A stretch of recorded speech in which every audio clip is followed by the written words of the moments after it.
নেতার চরিত্র। ময়লার থেকেও দূষিত। আসসালামু আলাইকুম নেতা সাহেব।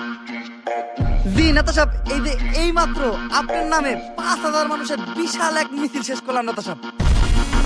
জি জি নেতা সাহেব, ব্যানারও তো ছিল, বিশাল বড় ব্যানার। এত বড় ব্যানার যে ব্যানারের লেগা ঠিক মতো মিছিলের মানুষও দেখা যায় নাই। আর নেতা সাহেব, মিছিলে মানুষ অনেক বেশি হয়েছিল তো, তাই সবাইরে বহাই দিলাম। সবাইরে বহাইয়া আমরা বহার জায়গা পাই নাই, তাই আমরা 3 জন দাঁড়ায় দাঁড়ায় এখন 3 দিন আগের মিছিলের বাসি সিঙ্গারা খাইতেছি। জি জি নেতা সাহেব, মানে নেতা সাহেব কিছু লাগবে বলতে সবাই একটু গলা ভিজাইতে চাইতেছিল। 3 দিন আগের বাসি সিঙ্গারা তো আসছেই, লগে একটু খেবে না বইলে ভালো হইতো। কি নেতা সাহেব, আপনার বাসায় আমু? ওই আমার অভিভাবক, আমার দ্বিতীয় আব্বা, আমার নেতা আমার তার বাসায় যাইতে কইছে। চল চল।